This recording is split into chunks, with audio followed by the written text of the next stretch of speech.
Okay, good afternoon, everyone. This is the Tai Chi Paradigm for Parkinson's. It's another week, and we're going to start off with the warm-ups, go through some of the postures as we have been, and kind of build some understanding of how the Tai Chi Paradigm could help prevent the progression of Parkinson's, and also that learning to move is a good thing, and learning a strategy of how our body works in learning, because a lot of times, especially if you're not very physical, athletic, you haven't really trained in this in anything actually.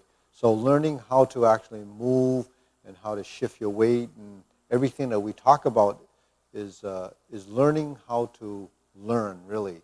So that's something that is sort of that's going to be constantly built over time.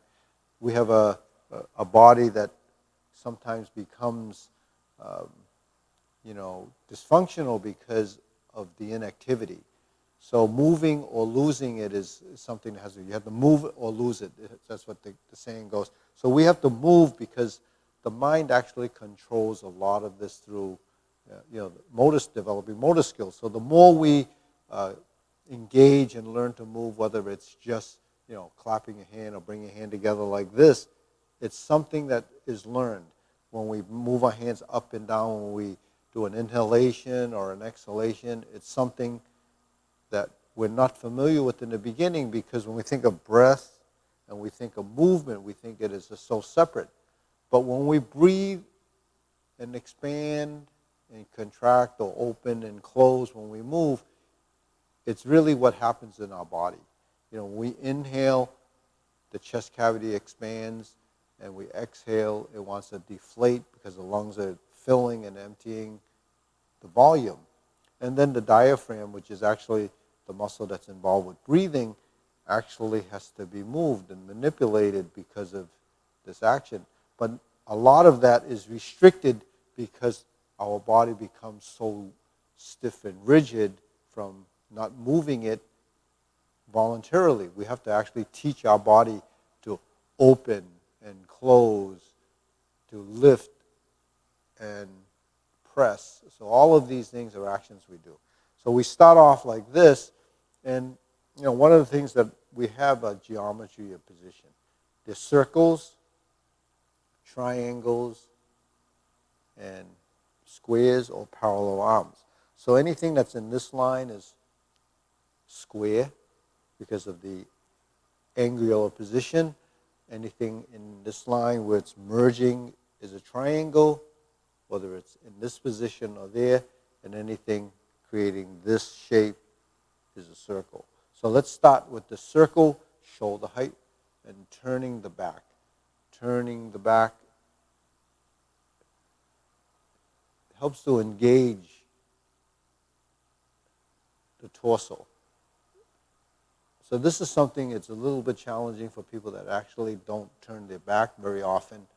But if you do this, you're going to build some range of motion and some control as to where it's going to go from side to side. So this is right to left, left to right. So a lot of times, if you're in this position, if you want to go to that corner or that corner, you would turn your head. Okay, you turn your head to look in a direction. But if you turn your body, then the head stays pretty connected, but also it doesn't have to move. So when we move in this exercise, let's do it without moving the head. Let's just turn the torso. So that actually helps you engage your lower back and so forth. And when that happens, you actually will have to control that by holding. Now we're going to do this. We're going to bend to the side. 1, 2, 3. So like we didn't move the head like this in that exercise, we're not going to move our arm in this exercise. We're going to move our body. 1, 2, 3. 1, 2, 3. So first set up your hands and then tip to the side. 1, 2, 3. Set up your hands. 1, 2, 3. So this is mirror image. So mirror image is we have both hands up. So we have one or the other. And go in the direction toward the fingertips. So the fingertips will take you in the direction, okay? So just think of yourself as pointing down. Okay, so that actually works the sides of your body, right? This works the front and back of your body. And then we're going to do the next one where you lift up like this. And then stretch. So this goes forward from an up to a down position, and we go to the right or your left or right. So this mirror image, so you would just go in the same direction that I go. And now I'm going to go up and lift. Palms up, palms down. Now I'm going to inhale, exhale, and just once you get down, sustain it, sustain the breath a little bit, and then go to the right and your left. You can exhale, inhale, exhale. Now if you have trouble getting way down, just slide down the leg, go as far as you can, and then go to your right, and then go to your left, then back to reset center. Inhale, palms up. Exhale, palms down. Okay, try that one more time. Hands up. Reach down. 1, 2, 3. 1, 2, 3. 1, 2. Center. Inhale. Exhale. So that's sort of a stretch in the back of the legs. Also, you get to fold the hips. Next, on the waist, we're going to make circles. So try to gyrate or rotate between your ankles and your neck. So you keep the head still. 6, 7, 8, 9, and 10. Let's go the other direction. 1, 2, 3, 4, 5, 6, 7, 8, 9, 10. 1, 2. Center, cross.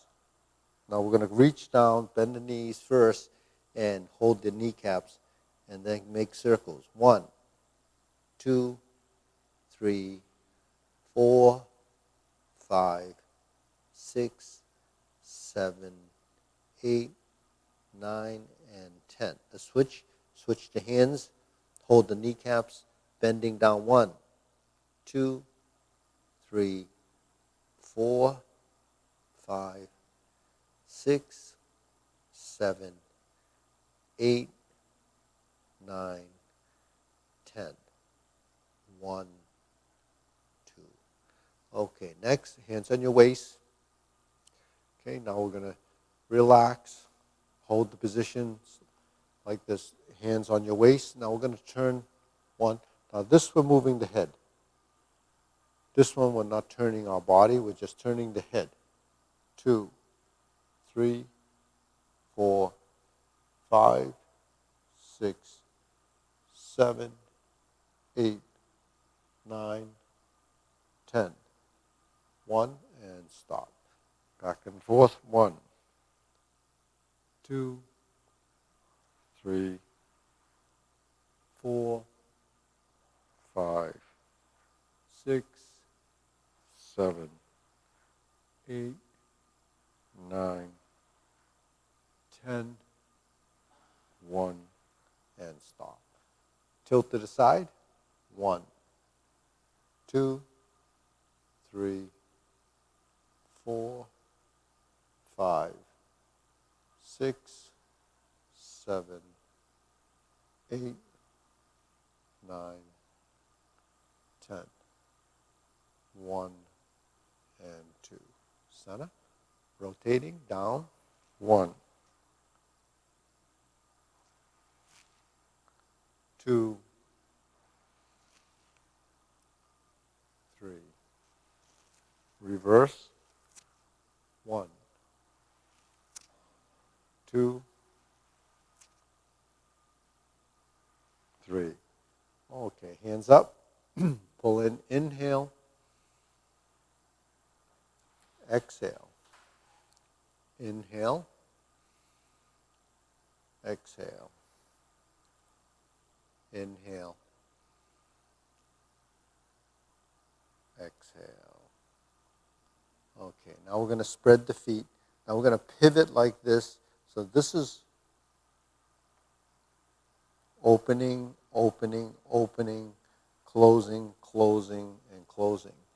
Okay, so this is something, if you have trouble doing this, the only way you can actually improve on it is to do that pivoting.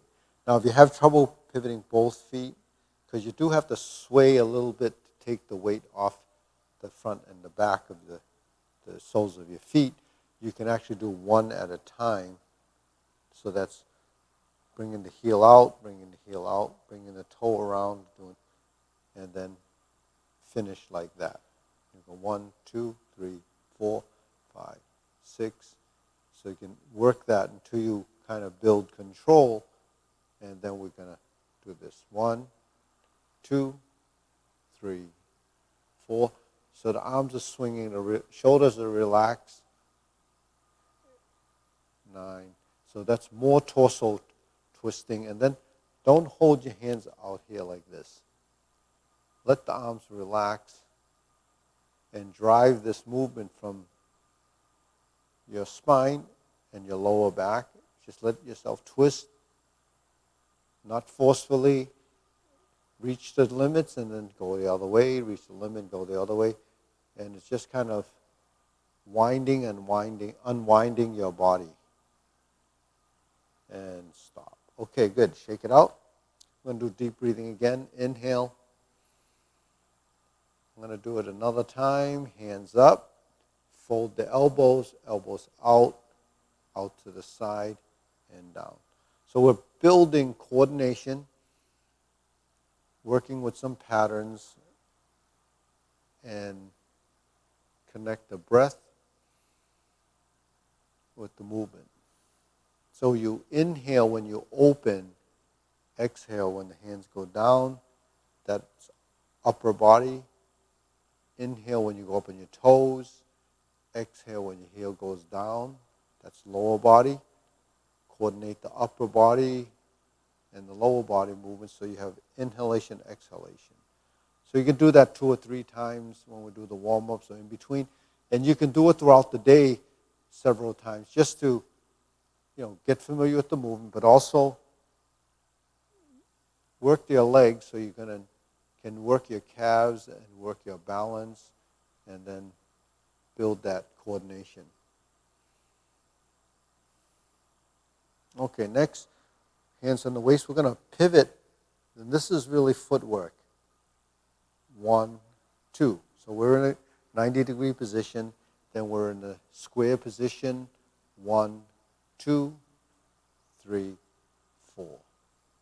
1, 2, 3, 4. 1, 2, 3, and stop. Now the heel goes out like this, and we turn the empty stance, go forward and back, forward and back. So you alternate the knees. That means when you shift, we shift and kick out, sit back and turn. 1, 2, 3, 4. 1, 2, 3, 4. 1, 2. 1, 2, 3, 4. 1, 2. 1, 2, 3, 4.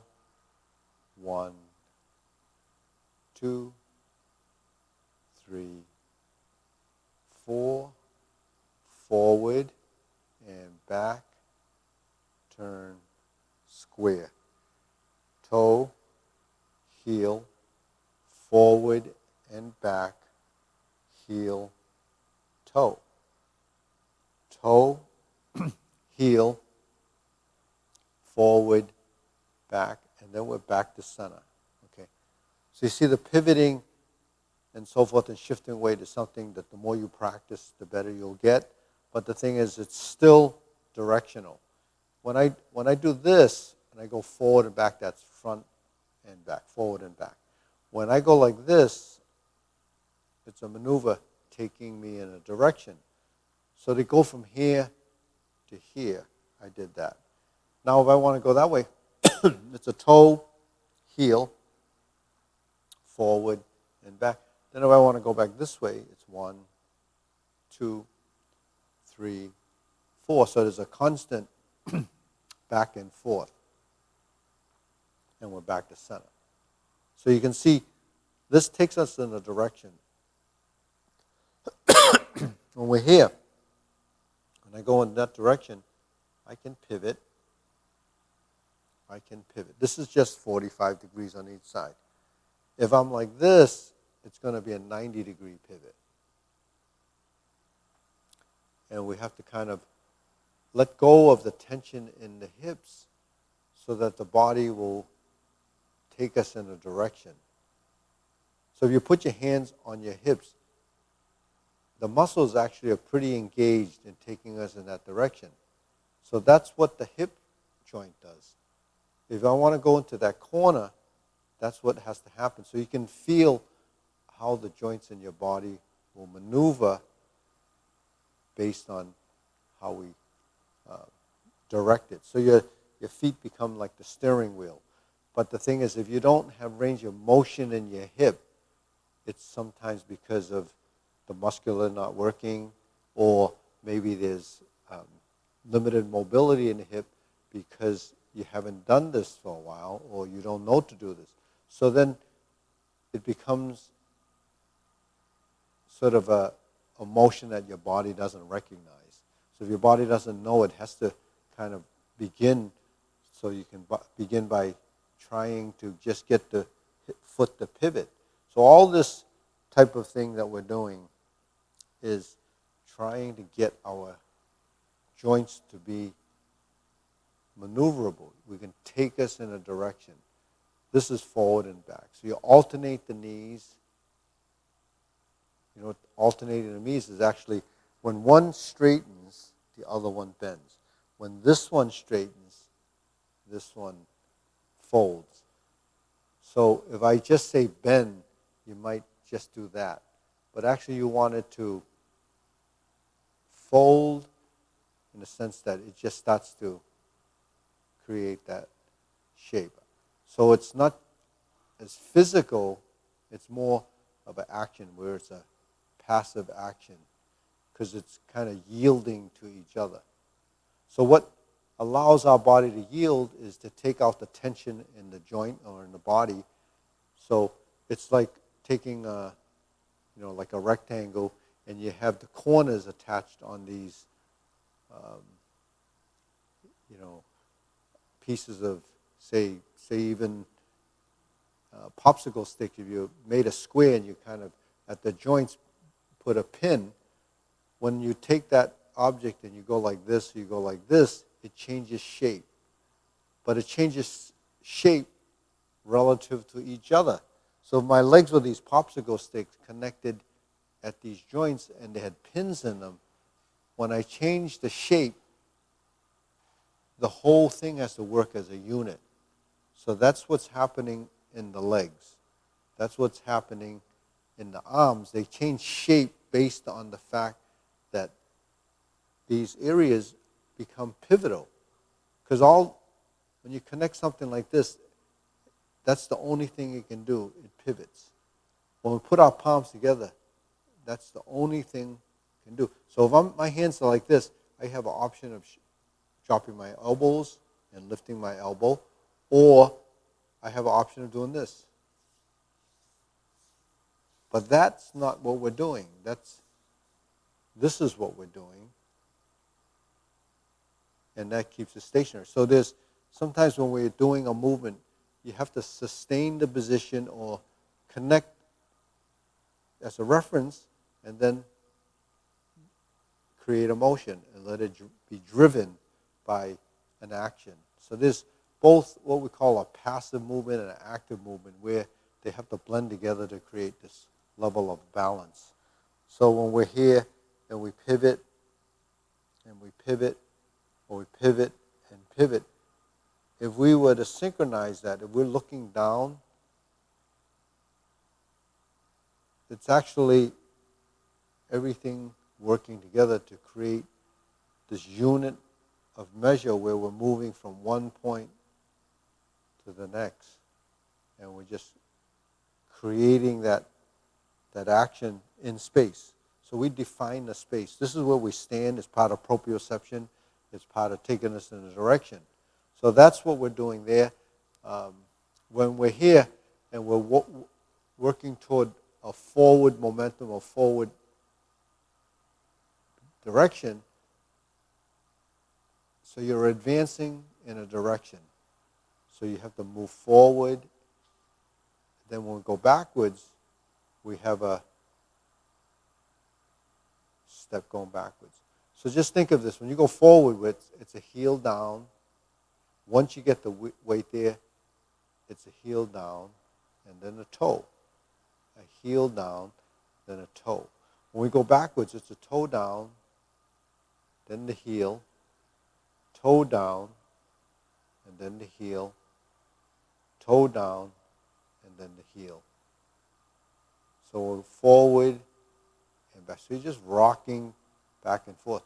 But let's engage the knees. So we have to get this feeling. So when we go like this and we extend, that's your leaning archery stance. When we step up and we lean and sit back, that's your empty stance and your forward stance. Now when we walk, our hands actually will do this. And I move my right leg with the opposite hand. I move my right leg to your left leg with the opposite side. So it's just a cycle. 1, 2, 3. 1, 2, 3. So it's important to build that relationship and also to get comfortable with the fact that your body should twist and turn. So now if I go forward and then go backwards, forward and backwards, it's like this foot becomes attached to ground and I start to move. But let's keep that as the balance point between the two motions. There's a forward and a back, and a forward and a back. Now let's go forward again. 1, 2, 3, 4. 1, 2, 3, 4. 1, 2, 3, and 4. So I think this exercise is a very good one to build that coordination. So if you can work off of this exercise when you have time, then you can actually improve so much with it. And then you actually target the center. So if walking is one of the issues that you may be having, that's a great exercise to do. And then the idea of shifting your weight from side to side, something I'll be doing a little bit more in a little while. When we shift from side to side, it really gets the hips much more flexible, take out some of that tension, and then find your center when you move to the side and move to the side. So with this one, what we're trying to do is get back and forth as a routine, as a walk. And then when we do this, it's building and sustaining the weight on one leg so you can develop better balance and then able to sustain yourself longer in a position. Right? So because everything is done standing, we want to build sort of this awareness, a consciousness of position. So where is my weight? It's actually there. Actually, nothing else is happening other than that leg is controlling where we're going. This is the one that's taking us in a direction. So I go forward or backward, to the side and back. So we can do that if I don't have weight on this leg. So that's what's actually happening. What takes it over there and here?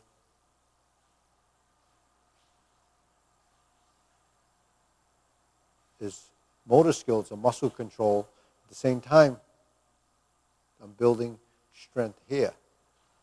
The supporting leg becomes much more controlled, and you start to control that. This you start to control. And this is going out to the side. That's what would happen if you're counterbalancing. This is what would happen if you're just holding your position. So once you get this pattern, then we can actually work off of that. But you can feel your leg getting tired, or you can feel your leg is actually working. So if the leg's muscles are working, it's using energy. And when it's using energy, it's either nutrients or oxygen or energy stored in the muscle. Once you start to deplete that, then your system has to reproduce it, and it starts to build, and you have to work. That's how your body utilizes energy. That's why we need to replenish it. And movement is essential to life, so you have to move to create circulation. That circulation is specifically to bring oxygen to your cells and to bring nutrients, because your body has to be moving for this to happen. So if we didn't move, we wouldn't need to, actually bring in as much food or resources, because, the body isn't using it. But at the same time, if you don't use it, you don't improve your motor skill, and that starts to break down. So there's a give and take.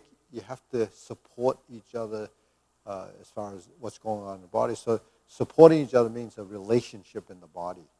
The right works with the left works with the right, the hands work with the legs work with the hands. All of that is tied through your center, your core, your body. This is the housing of everything that controls the physical side, and then this controls what's going on with the muscles. And that's the patterns that we're developing. Now, silk reeling is something else that I like to do. So we're holding the ball, and we go out, and we're here. Here's the two positions. Here's more building upper-lower coordination, but it's building the relationship to go forward and back. So just remember, Tai Chi has 5 basic directions. It's forward, it's back, it's right, and left. So we have this here. It's forward and back, right? Going right or left, depending on where it's going. Shoulder and hip is a reference point where the hands go, and back. So it's 1, 2, that's shoulder and hip, forward and down, back, and reset. But then here it goes 1, 2, forward, down, back, and here. 1, 2, 3, 4, 5. 1, 2, 3, 4, and 5. So while we're moving through space and we're building that integration, your body starts to pick up on it. 1, 2, 3, 4, 5. There's 5 different positions. 1, 2, 3, 4, and 5. 1, 2, 3, 4, and 5. Okay. So that's what we call silk reeling, but you're really building a pattern in space that has numerous dimensions. You have the front, you have the corner, you have that side. So each dimension becomes a plane. How we're describing that motion, that pattern in space becomes much more familiar with the body, and at the same time much more familiar with the pattern. Your body starts to pick up on this as a spatial awareness, part of proprioception, because now we're working within a realm of a space and defining the limits and the guidelines. So just taking that concept that will build, this coordination. Right? So remember, we're moving between here, say the forehead and the waist. We have a halfway point here, and then we have the shoulder width and the 45 degrees. So these are sort of the parameters in which we work, and we keep our movements in there just to create the patterns. Right? So when we're here, we're talking about those patterns. This is a space. This is a space. So this is horizontal elbow. This is vertical elbow. So you only have one set of shoulders, so you only have one height here. You have a hip position, you only have one set of hips, and that's what you're gauging it on, is where's the place it crosses. And then you have a navel, a belly button. Use that as a gauge. Use your shoulders as a gauge. Use your forehead as a gauge. Use your sternum as a gauge. Okay, so all of the things that we're doing are just building that reference point to the body. Now, that's important because if you want movements to happen naturally or within the realm of your space and the realm of your musculature, you have to keep those movements consistent and naturally working with how your joints and ligaments are designed to move. That actually over time becomes much more practical as far as how we're going to apply our movements as far as functionality. How do we use our movements? How do we sort of sustain positions and not have excessive tension in the body? All of this stuff that we're talking about is learned. So once we do that and we're in this position, we have the preparation. We sink the elbows and relax the shoulders. So this is called preparation.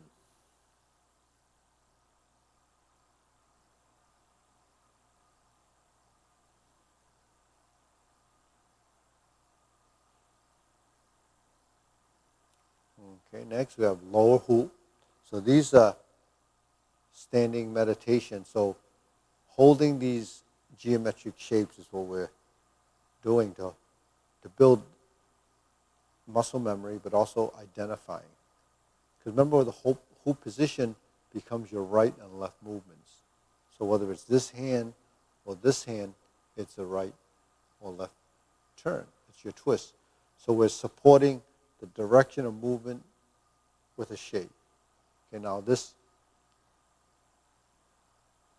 is a vertical up and down. So this is a shape. It's also the beginning posture. Okay, so when we're here and we drop the elbows, this is a shape. This is a triangle.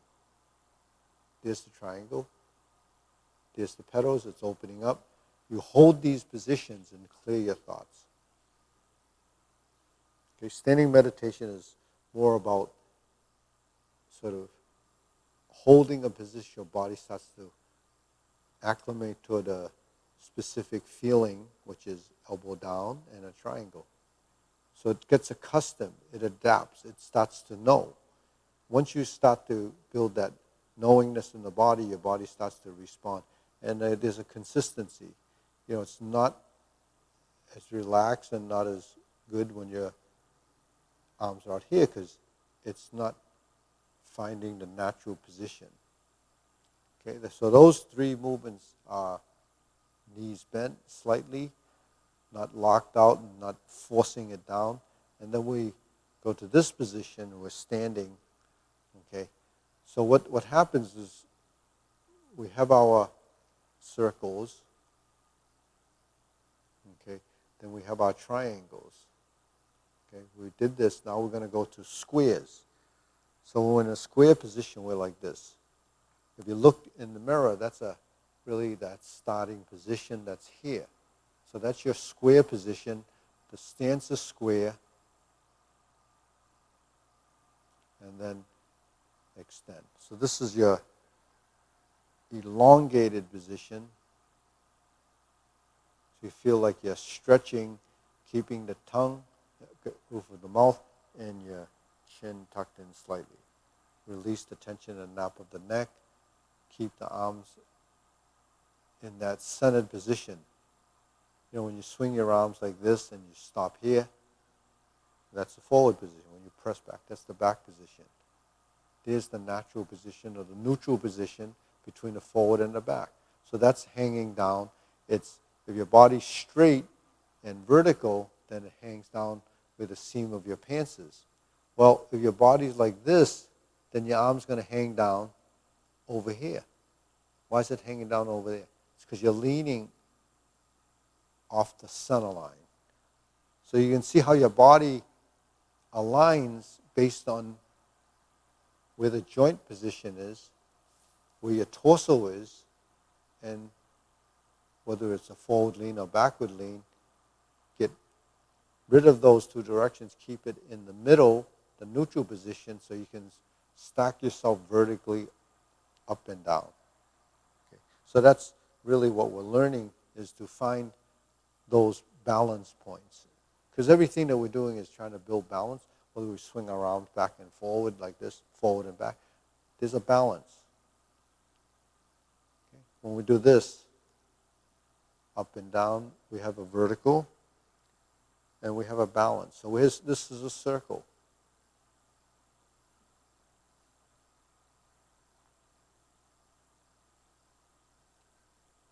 So we're working arms and legs. But remember, movement is essential, and it's essential to good circulation. Now let's reverse.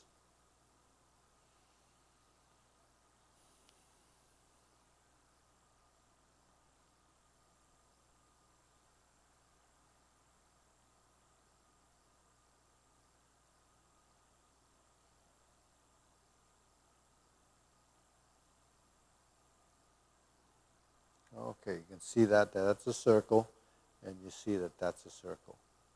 Now if my hands are down and I go up like this, there's a circle, and it goes all the way up. So this is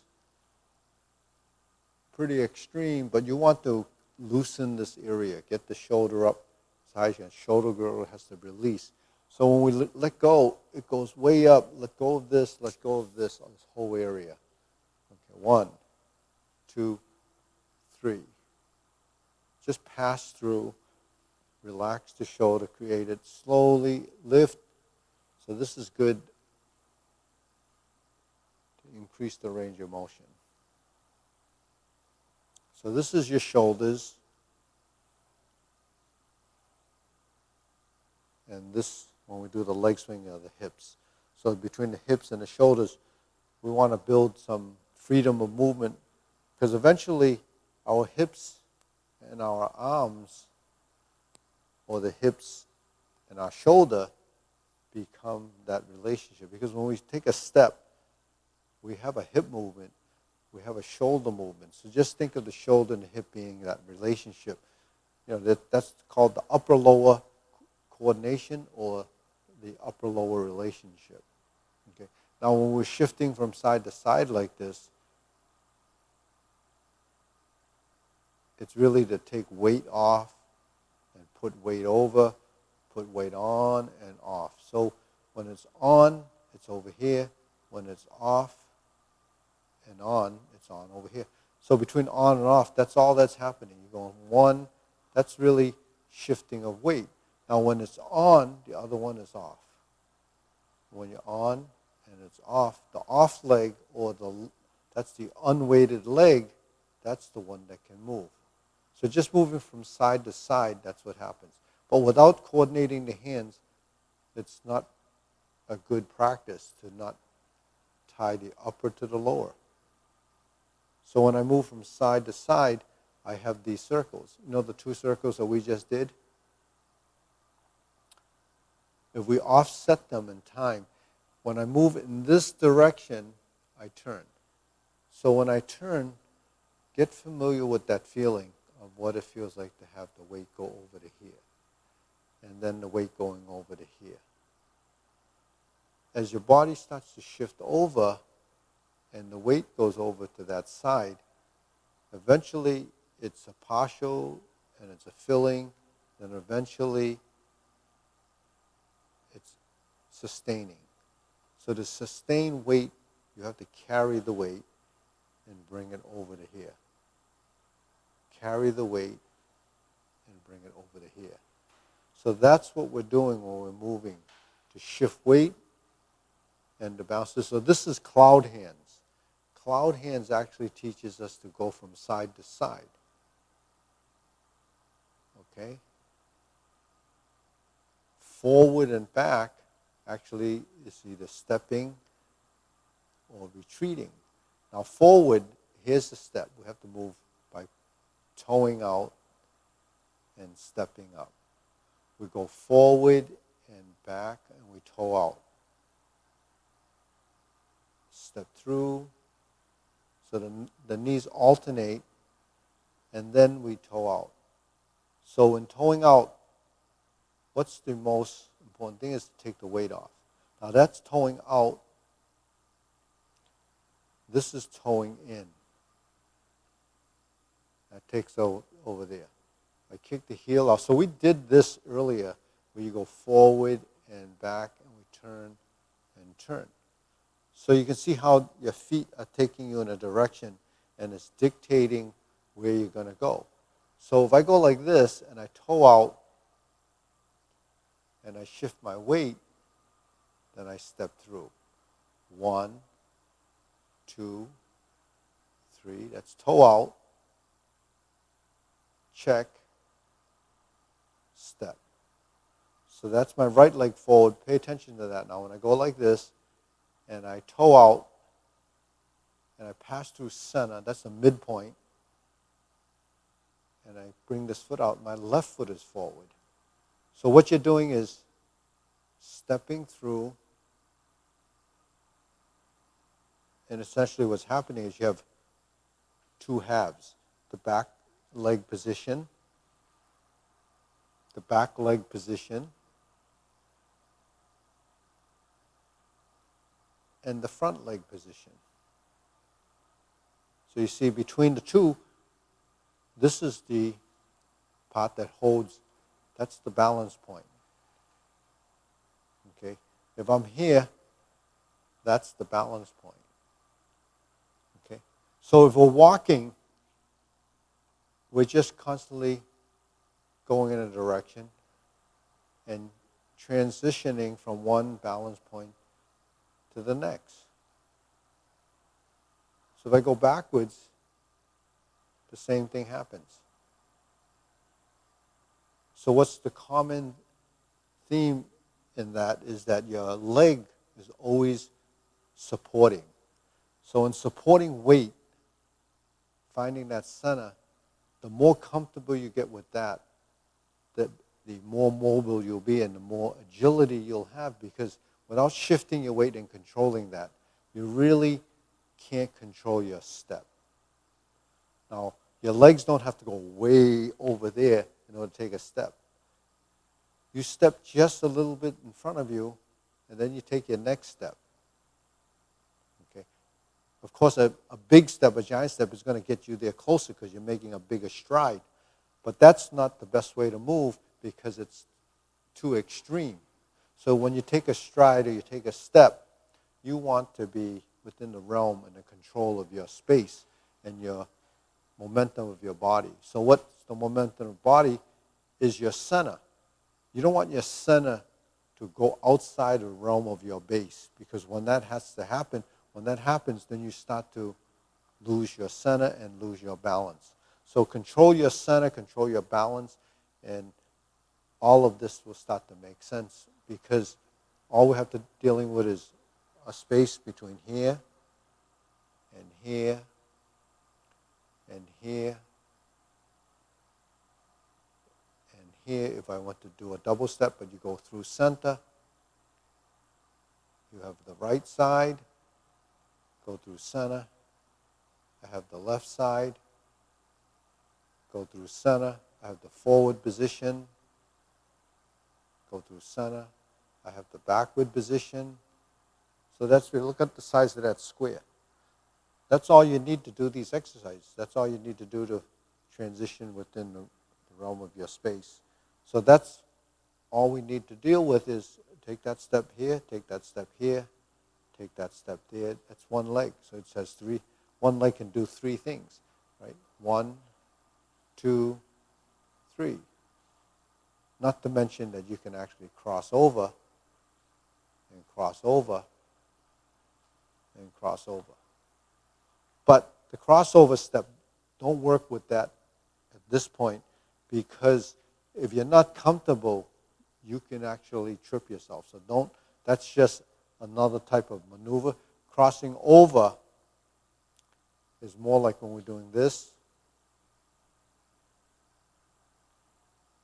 So that's what would have to happen. But you have to get familiar and get more agile and get more flexibility in your hip before you start to make those kind of maneuvers.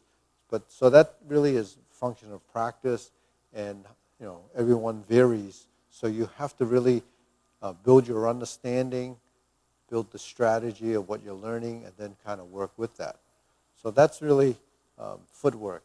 And footwork is something I focus more on in this class, because we need to sort of maintain that functionality, the ability to move, to walk, the gait, the control of the center.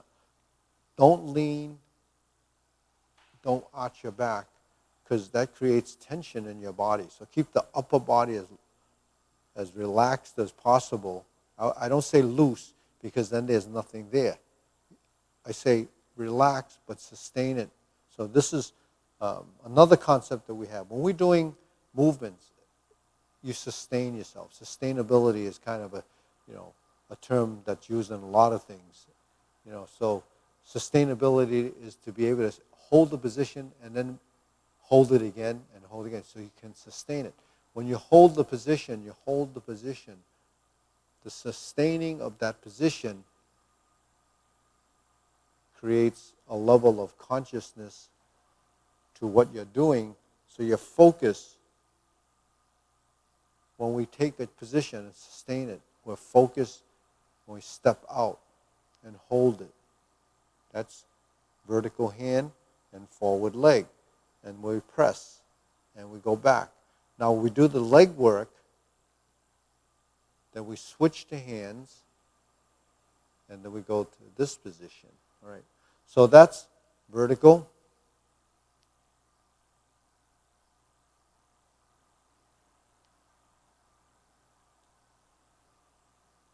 Vertical, horizontal. Vertical, horizontal. Okay?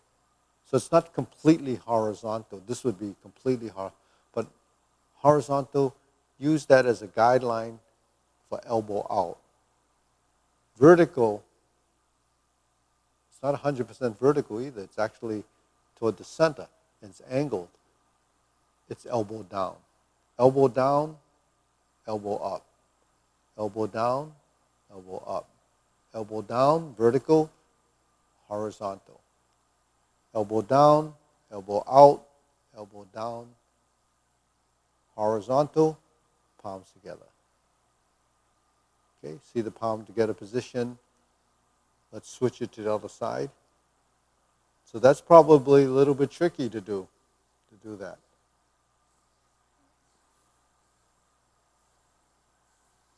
Because we're not used to connecting the hands and doing that. Unless you're putting something between the hands and kind of rolling it like that, you would not actually know to build that exchange between the two sides. So when we go like this, it's easier to just feel like you're going to press together. And then we flip the shoulders. So that's building that relationship from vertical to horizontal. And if we switch to the other side, we have the vertical and horizontal. Okay, so that comes into play with this. When we have the right foot forward, this is your leaning archer stance and this is your back stance. Your back stance has this. Okay, so you have the forward leg, the forward hand, and you press, okay, and sit back. Hold this position, just move your feet, step up. So we just switch stances. Okay, let's drop the elbow, bring this hand down, and switch. Okay, so that's a breakdown. When we go forward and back, let's twist, sustain and step through, drop the elbow, and switch. Press forward, sustain. Sustaining is holding the position, whether it's the arms, okay, or the legs, right? So that gives you an interim position by dropping the elbow and before you switch. Dropping the elbow before you switch. So with the legs and hands combined together, it might be a little bit complicated to remember all that, but actually what simply happens is this, this, this. So move this hand to here, and then bring it down and replace it with this. 1, 2, 3, 4, 5. And then this hand comes down, this hand comes out. Now this can be accomplished by doing this. So you see this movement.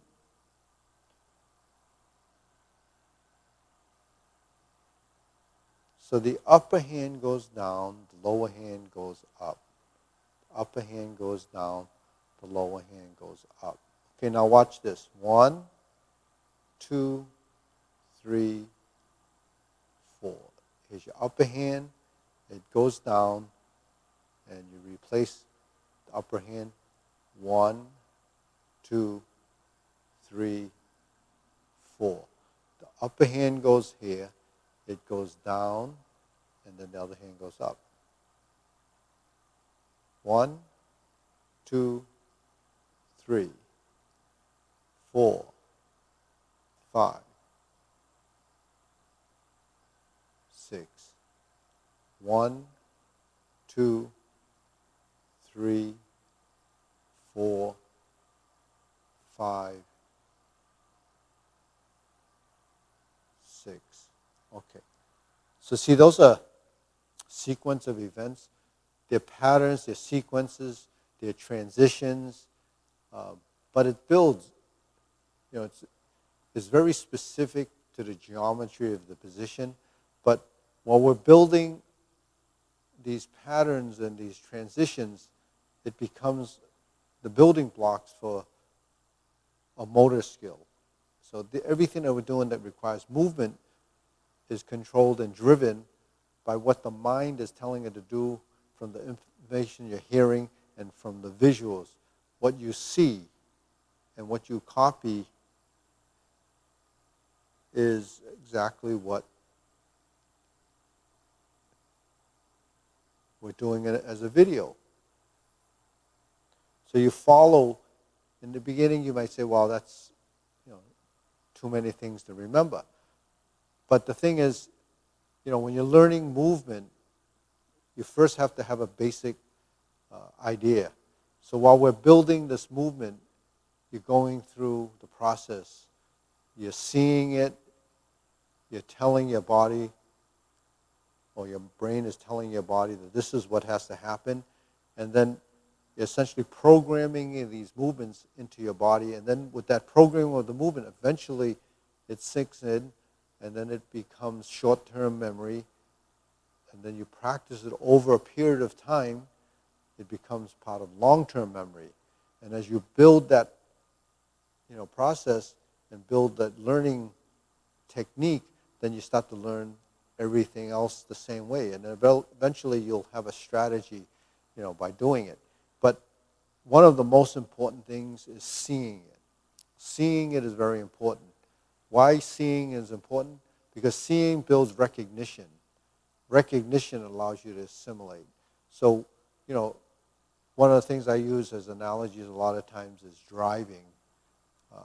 And, that's a complex thing to do, but you drive and you go to places, like we have this form that's kind of mapped out. So you go to places to do certain movements. Well, when you drive, you go to places by going past certain things. So when you see objects and you see things, you start to recognize. And what you recognize is the landscape. So we're going through the form, you have a landscape, you have a direction. So the mapping of the form is essentially the mapping of a space. So when you go somewhere as a destination, you have to go through this process, and you start to see, and you start to recognize, and then eventually you recall it. And then if you go there often enough, you start to be able to visit it without even thinking, because it goes into the long term, becomes a course of, a natural course of action that you just get used to going to or going to do, just doing it. So when you're doing these movements, you look at the movement as a pattern, and if you see it often enough, you start to recognize. So as simple or as complex as this can be, it's really how you're taking in that information. So that's still a control. It's a control factor. How do I do this without doing that? Because you have to let go. Letting go is releasing tension in the body. The more tension you release, the better the movement. The more tension you release, the better the functionality. So whether it's breathing, whether it's stretching, whether it's getting into a leg position or shifting your weight, the first thing you have to do is let go, and then the body will move. Get back into position, let go, and it'll move. Shift over enough, you let go, the leg goes here. You sustain the weight, and then you move it back out.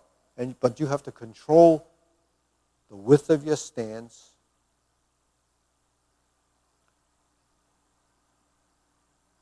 the focus of where the weight goes, and what it feels like to touch down. You're touching down, planting that leg, go to the ball of the foot, touch down. If you want to stay here, you just put this foot down and just stand 50-50 and then pass through. So there's this pass through. That's when you shift the weight. It goes from 0 to 100, but then 0 to 50 first, and then it becomes 100. Touch down, then you start to shift. 50-50, continue across to 100. So 100 and 0 is really how much weight each leg is carrying. 100% of your weight, you're on one leg. Okay. 100% of the weight is when you take your step. So if I'm 100% committed here as far as weight carrying, then I can move this leg. When I step down, I'm 100%, I make my next step. The forward step is heel down first. During the transition, the weight transfers into the sole of that supporting foot. 100% when it's carried, stop and pass through. Shift and sustain, 100%, and then you move. So that's how we move in Tai Chi. That principle is going to improve your balance, is going to improve your agility, because you're controlling center. Quickness and agility of footwork really is tied to how skillful you are in controlling that maneuver, that transition between 0 and 100. So that's something that's important, especially if we're building mobility and trying to build directional motion that's going to take us through the mapping of wherever we're going. Because while we're looking at streets and roads and so forth, within the room, within your space, within your home, it's still mapped out the way you go. You go into the bathroom, and it's, that doesn't move around. You move around. If you go into the kitchen, it's there. So the mapping of your apartment or your home or wherever you are, wherever you live, that's really all designed, and it's consistently there unless you move. You move to another location, you got to relearn that mapping, and then you have to relearn that space. So when we do the form, you're learning the space, and then we're going to work with building in these different directions a set of movements. So that's really a lot of the approach and a lot of concepts built into what we're trying to learn and achieve. So on that note, I think I went through a lot of things. So I went through a lot of things that would support how you would learn and some of the ideas behind it. So anyways, give us a thumbs up. You can actually look at this over and over again. I can't emphasize that seeing is so important. So even though you don't do it all the time, watch it more, and then you start to get those images. So on that note, I'll see you next time. We're going to have another class on Thursday at the same time, so we'll see you then. Give us a thumbs up, subscribe. If you have other friends or family that could use this content, then by all means share it, and it's up to you to help us do that. Thank you.